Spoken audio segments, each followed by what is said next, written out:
Greetings, fellow time travelers, and welcome back to the Prologue world for some more casual, hardcore-ish Minecraft action.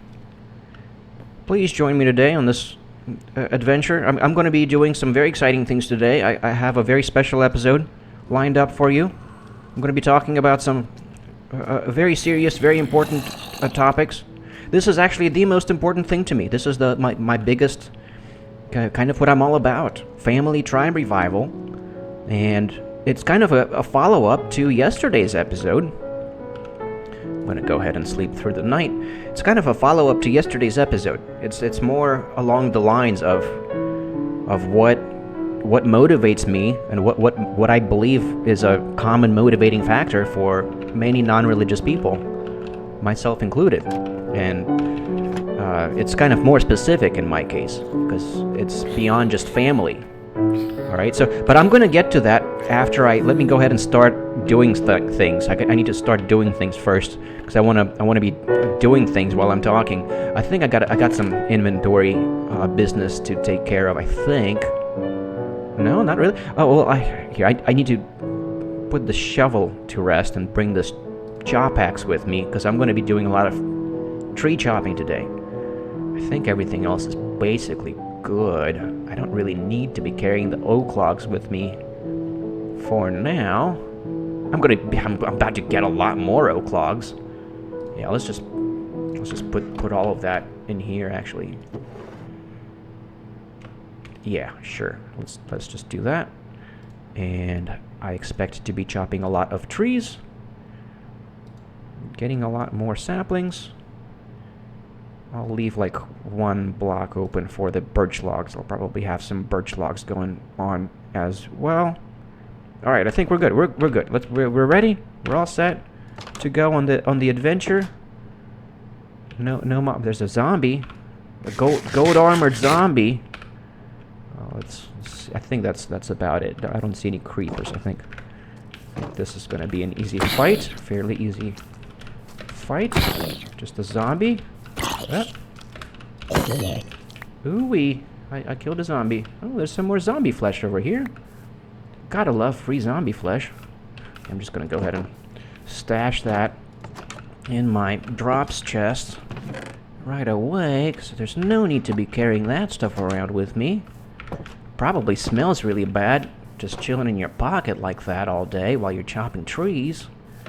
Alright, so yeah, what I'm doing, basically, just to tell you guys, explain to you guys what I'm doing.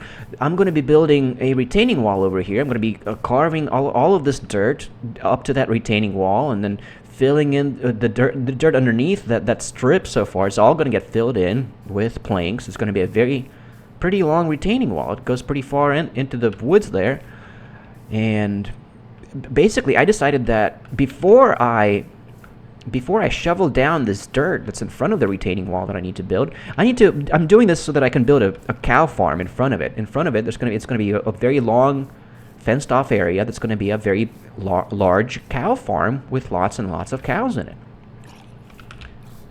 Zombies. I hear zombies. I don't know where they are. Probably in here. Oh, there he is.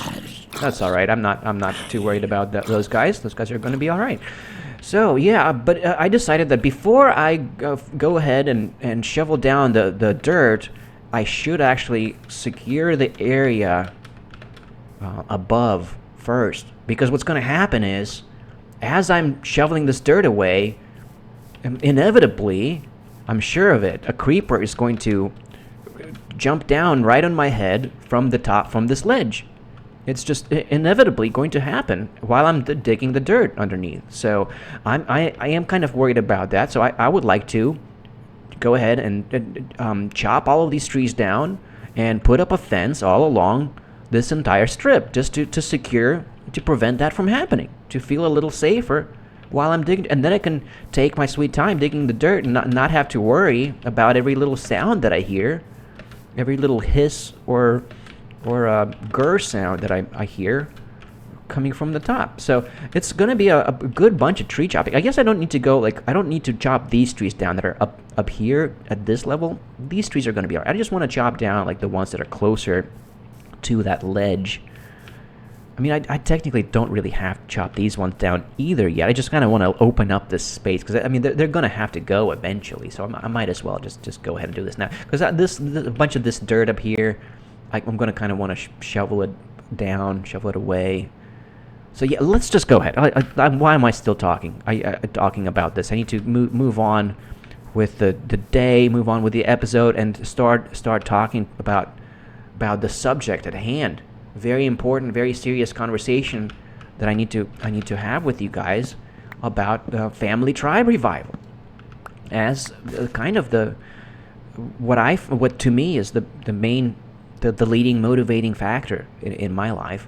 Since I've figured this, since this concept occurred to me. This concept has occurred to me independently, just from thinking about it, just from pondering what intuitively strikes me as something that I would find worth living for. Like, what was the point of life? I spend an enormous amount of time thinking about the big questions of life, of what the hell is the point of it all. And this is kind of the solution that I've arrived at for myself. And there probably is some material talking about this out there. It's probably not. I'm probably not the first to think of it. I'm sure. I do believe that within Eastern traditions, this kind of concept kind of thrives where there's larger families. So yeah, basically, what I was going to say, the way I should start this conversation is by talking about how family, like, is kind of a big motivating factor for the non-religious as well as for the religious folk. Religious people think that, this is kind of in response to. So if you didn't watch the previous episode, I'm trying to respond to some debates that I was watching in which. Well, one particular debate in which the people on the religious side were talking about how without Jesus, they would lack. There's no apparent motivating source of motivation for life. It's kind of along those lines. You know how very commonly I heard this many times. Religious people like to talk about how without God, there's just this, we find ourselves with this God-shaped hole in our hearts that we're just inevitably going to fill with drugs and alcohol and some kind of addiction or video game, Minecraft. That's why they probably would say I'm doing this right now, is because I have this God-shaped hole in my heart, and that's why I'm playing Minecraft, in case you guys didn't realize. But yeah, I do think that it's not quite like that. We do, like, non-religious people do have things that they're motivated by that's not Jesus, and very commonly, I would say that it's family. It's children wishing to raise wishing to have children and to ensure their well-being and success and their flourishing. Kind of the family values, of non-religious family values. Religious people sometimes seem to think that without religion, people don't feel inclined to want to procreate. But I don't think that's the case. I think that very much that actually, I think, is very common among non-religious people. They would say that, well, that's the point of life for me is to just raise my kids, to make sure that my kids are doing well. And so that's one. I mean, that's definitely one source of fulfillment, one source of motivation that is very common among agnostics and atheists. And I kind of want to expand on that and talk a little bit about the extended family that goes beyond the nuclear family. I want to make the case that the family values can really be expanded upon and go much further than the traditional nuclear family values that we are familiar with. And religion doesn't really talk about this. Well, perhaps Eastern religions do. I'm not sufficiently familiar. I'm pretty sure actually in Muslim cultures, this is very common. So I don't quote me on this. There probably is. I'm not the first one that ever thought about this. I'm sure of it. And in fact, the reason what made me think of this is I was trying to think about what brought me to this thought is I was trying to imagine, well, what was life like for us in the prehistoric times? Like, what did we evolve with? I thought that might be a good lead for things that we might find to be worth living for, because it would make sense to me that from an evolutionary biological perspective, we should be equipped with some kind of motivating urge, some kind of motivating inclination that would make sense on an evolutionary level. And family kind of fits that description, because that would make sense from an evolutionary perspective. And in the prehistoric time, it would be more than just the nuclear family. We're talking the family tribe, the social dynamic, the social environment of being surrounded by your relatives would have been the standard, the status quo of the prehistoric conditions that we grew up in, that we evolved in. And that kind of gave me a lead to thinking that perhaps that's actually kind of the intuitive, default, motivating source of motivation for us in general. And I find that, to me, that actually is very intuitive and very invigorating to imagine that. Basically, the concept of family tribe revival, the revival part of this, is basically the concept that I think that we can recreate that prehistoric sense of living and working with your closest relatives within the modern world. I think that we haven't entirely lost the capacity for that, and it's entirely feasible to raise your children to also believe in the virtue of the merit of striving towards that. And I think that we are inclined to want to strive towards that. And I'm pretty sure that the only reason people don't is because it just doesn't occur to them, and we're just not conditioned. We're conditioned to value the nuclear family, and that is a substantial. I mean, that in itself, that's a sufficient amount. I mean, that goes a long way, just wanting to raise your children. But I think that where the idea of the nuclear family falls short is when we consider what happens after we die, basically. So, all right, you can raise your children well and make sure that your kids are going to be growing up all right, and they're doing well, but they might move away from you. I mean, our individualistic culture does emphasize freedom. We like to encourage people to move wherever they would find the highest income. Perhaps people oftentimes move for work, for just to get more money, or they move just because wherever suits them the best. So we don't really encourage people to stick around their relatives.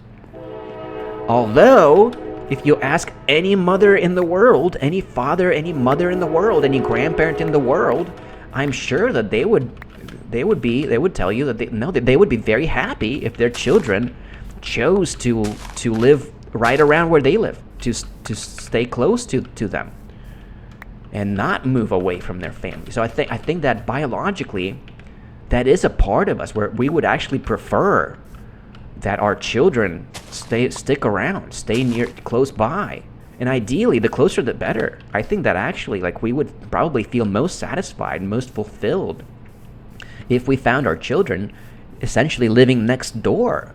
And I think, as from the children's perspective too, I think that children would actually very much appreciate it if, imagine if your parents just bought the house next door to the house that you were growing up in, or perhaps, that was not for sale, all right, so a couple of houses down, just within the block. so that you're basically just, you see each other all the time. And in addition to that, it would be really cool if, well, let's say they have a family business going, and you get to inherit the family business. You get to learn all of the skills from your dad and mom on how to operate a family business, and it makes good money. And in fact, it's financially probably the most lucrative option that's available to you anyways, and the most fulfilling option, because you get to carry on a family tradition.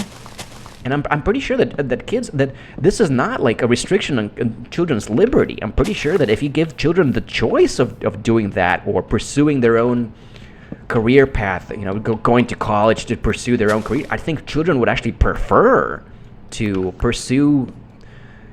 follow the footsteps of their parents, especially if it's something that looks cool to them in their childhood.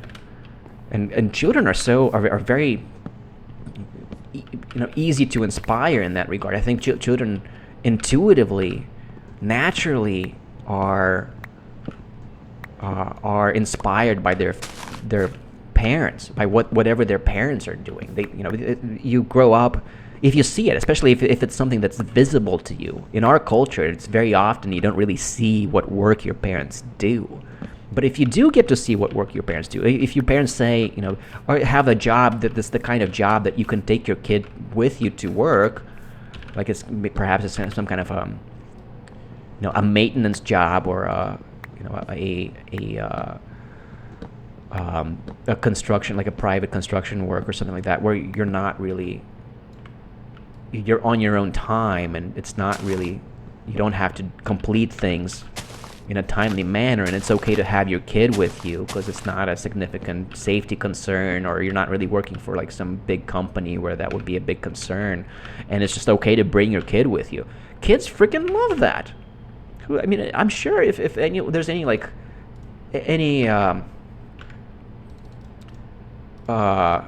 servicemen, not service, what do you call them, technicians, or what, there's a term, I forget, handyman type people that are watching this, I'm sure, if you have the kind of job where you can bring your kids with you, your kids probably love that.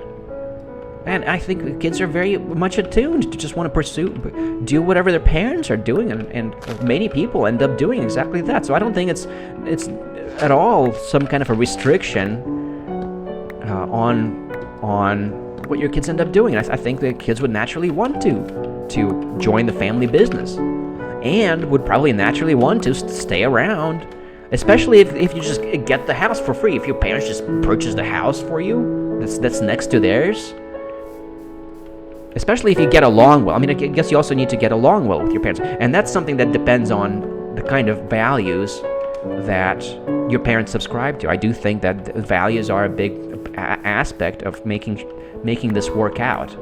I do think that this kind of flourishing of the family tribe would be contingent on a specific set of values, and that's a topic for another episode, because I do have a specific set of values that I subscribe to myself, that I advocate for, that I do think would be kind of essential for the cohesion of such the extended family, essentially choosing to stick around.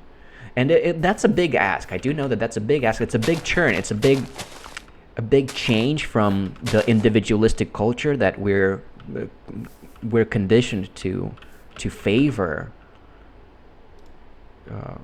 Right? The culture of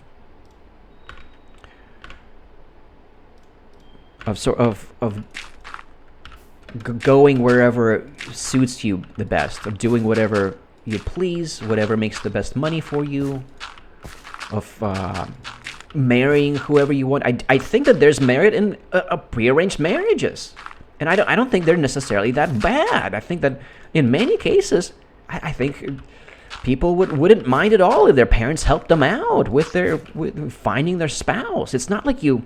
I mean, I do, from what I understand, even in the times when arranged marriages were kind of commonplace, it wasn't like it was strictly what you had to follow, what you had to do. It was like more of like a friendly suggestion, or like your parents kind of helped you out with it, but you still had the option of declining it if you really didn't like that person.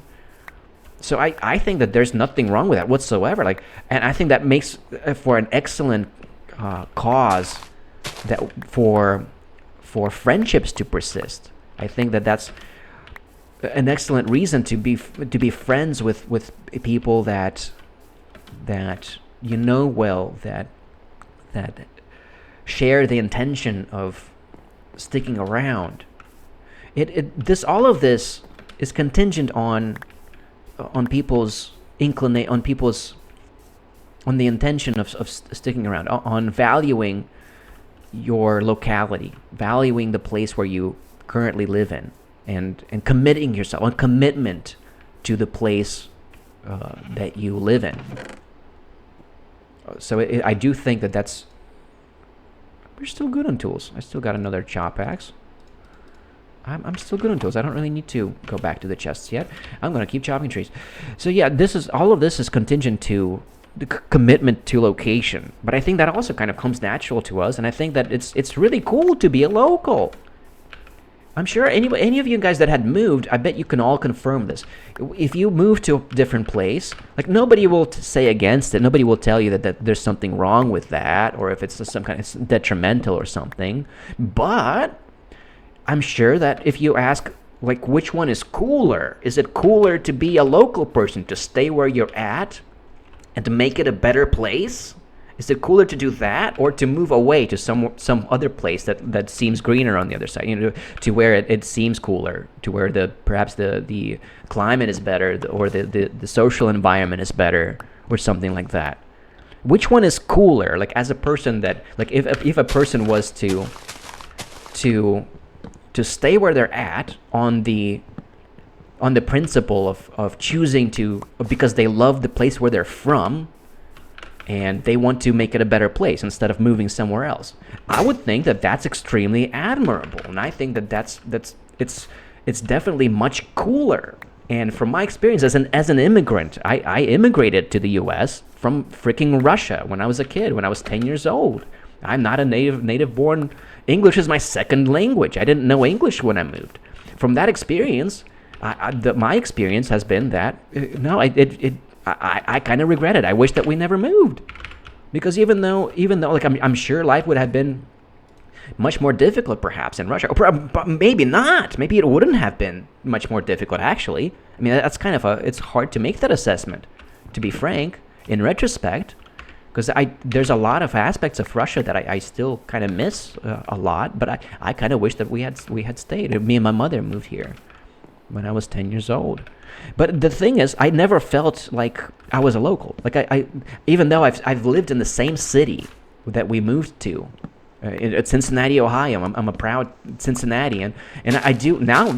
I feel like I have to commit myself to this place now, to avoid making that mistake a second time. I feel like I have to commit myself to Cincinnati, to living here, and to hopefully having children here, and hopefully raising my children to want to commit to this place and not move away from it, because it's really cool to be a local, because I feel like I will never measure up to the locals. I will always feel like somewhat of an outsider, even though I've been here for 25 years now. I still kind of feel like I'm not nearly as cool as the people that have been here their entire lives. It's freaking cool to be a local.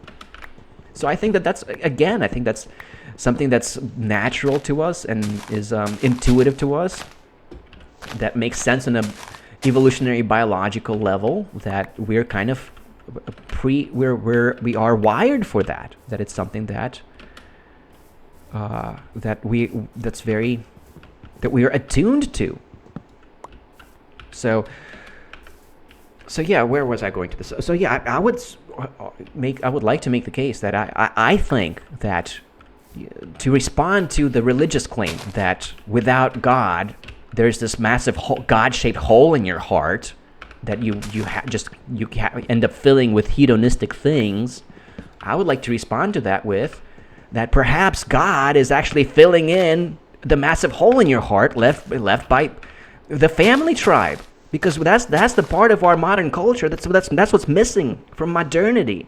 And I would like to make the case that perhaps that's actually the biggest problem of modernity. That's the biggest source of mental health problems, of the feeling of despair, and the feeling of the depression and the anxiety and all of the social issues that arise. I think all of that can be attributed to the problem of what I call disbandment, the disbandment of the family tribe, the hyper individualism of our culture.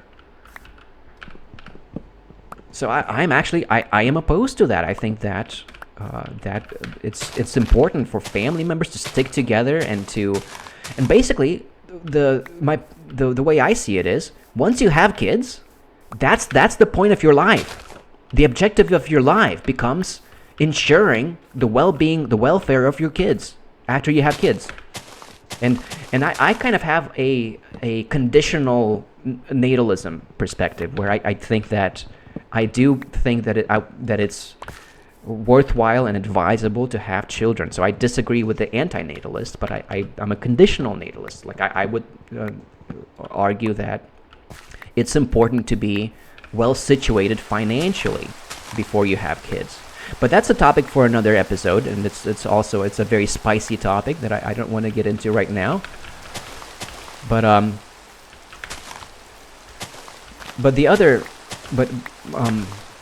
where was I going with this? I got sidetracked.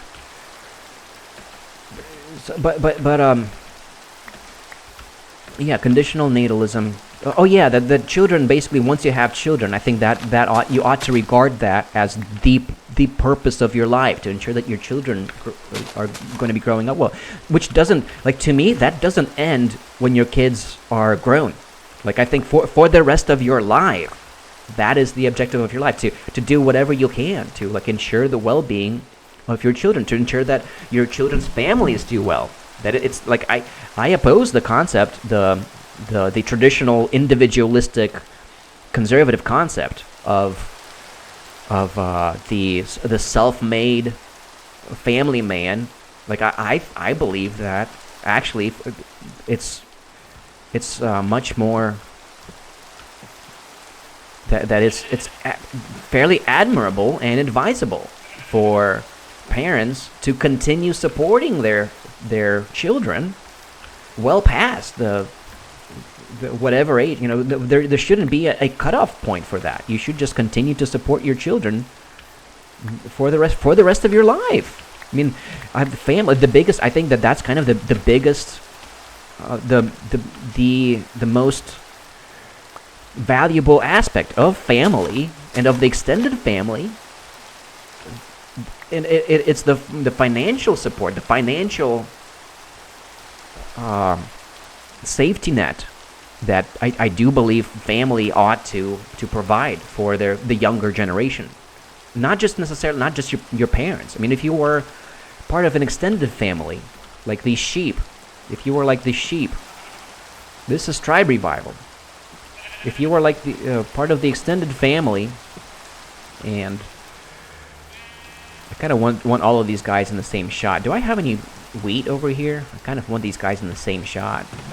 I don't have any wheat in here. Let me go grab some wheat.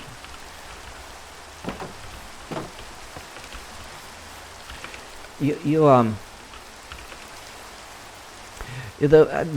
think that's one of the most valuable aspects of family is the safety net of the financial assistance for times when you're in need of that, which is not necessarily all of the time, you know. I kind of wish there was a second white sheep. I don't want to breed the white sheeps with the black sheeps. I don't really need the gray sheeps. I just want like, I guess I'll just make more black sheep for now. Sure. Well, I wish I could feed all of the sheep. It's going to feel wrong to only feed like half of the sheep, but that's all right.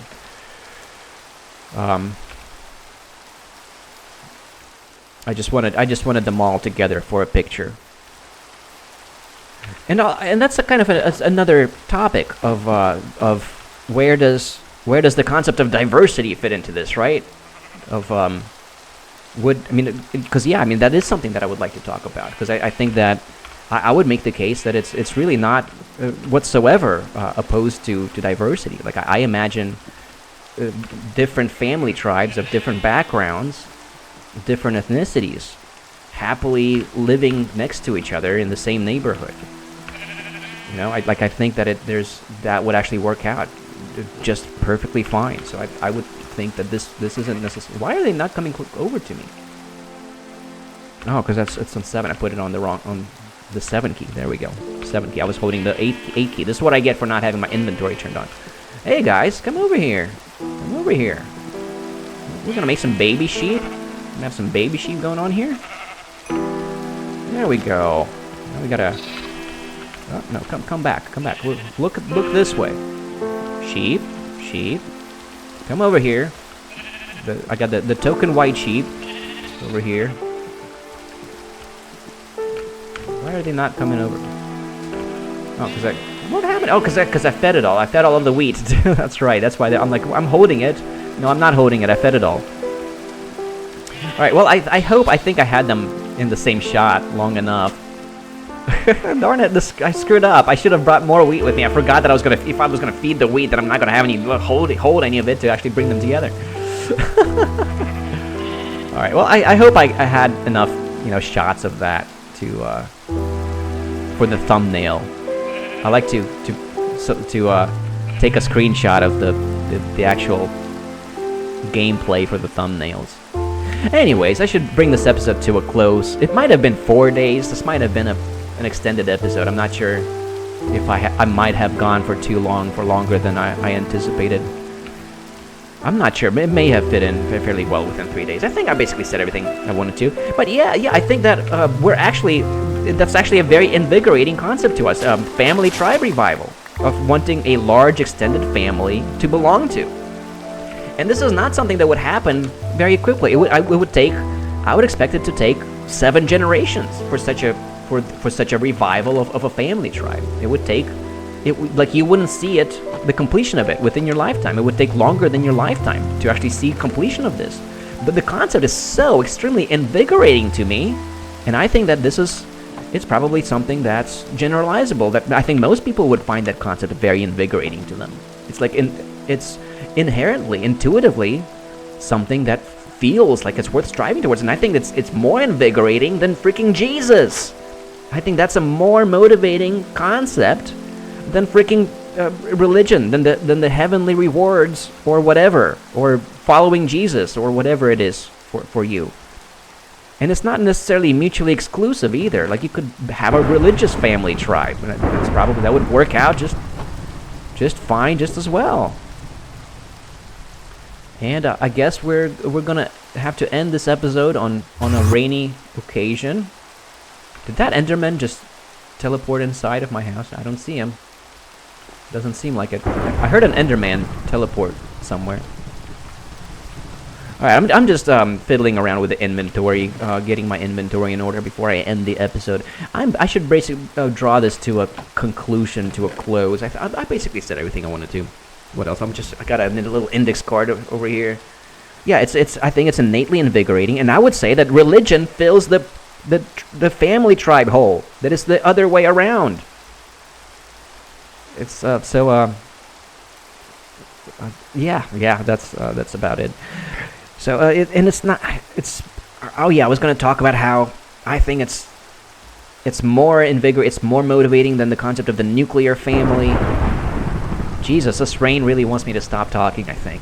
I'm having a hard time concentrating on my thoughts with all of this rain going on. I think I'm done chopping trees for now. I can just leave all of these over here in the chest. And I gotta make another hoe. Make another chop axe. I only have 3 cobblestone. Jesus. I'm going to need to dig up some more cobblestone, I guess. Let's at least make the chop axe. All right. That's it, guys. That's all I gotta wrap it up.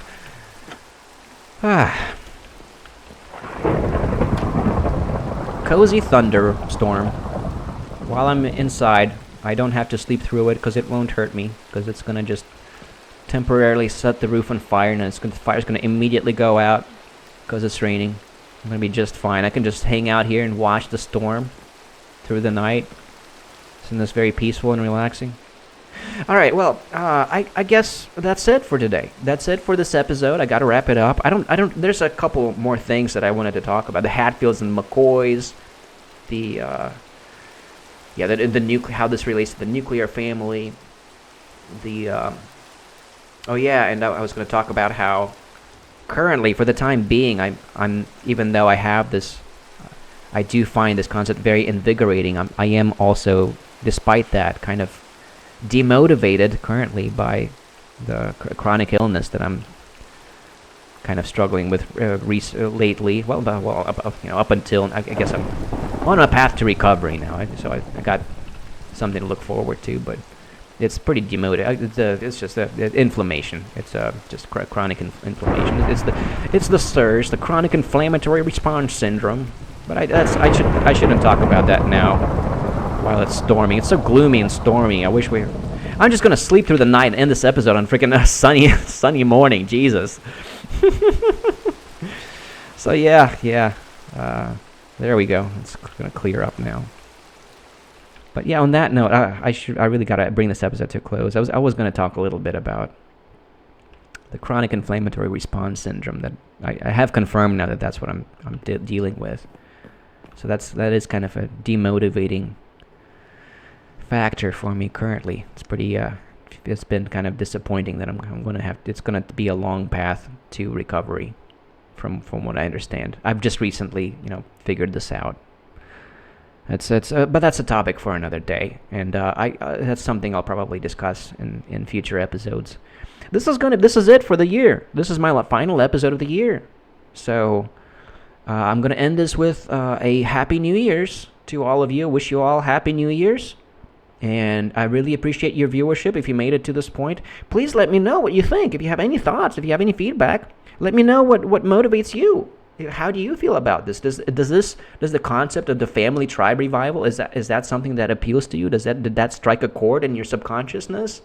Does that feel like something that you want to perhaps also consider subscribing to as like a long-term objective, for yourself? You wanna pursue this with me, along with me, perhaps? I'm going to be talking about this a lot. This is my biggest kind of philosophical talking point that I absolutely love to talk about. I want to write a book about it. But yeah, I've been feeling very demotivated lately. I still haven't really done much writing. So that's still to come. For now, I'm just going to be making, low effort, unedited, unfiltered Minecraft videos like this. That's all I got for now. This is I can do this. And it's been, by the way, it has been tremendously encouraging to me to see new subscribers, to see people leave likes on these videos and especially comments. So I really want to thank the recent wave of subscribers. A good number of you guys had subscribed in the last episode. So that is tremendously encouraging to me. And that does go a long way. So thank you guys, and thank you for watching. And let me know how you feel about all of this, and let me know what motivates you. If you have something to share, or anything, if you want to talk about anything that's not even related to what I'm talking about, I am very welcome to that. I want to make this a space to talk about everything. All right. So with that, I got to bring this episode to a close. That's it for today. How are we doing? We're on day 111 now. Day 111. That's it, guys. Thanks a lot for watching, and I'll see you in 2025. It's about to be 2025. Can you believe that? I can't freaking believe that. And with the passing of the train, that's gonna have to be it for today. Shadowlay, my fellows. Shadowlay.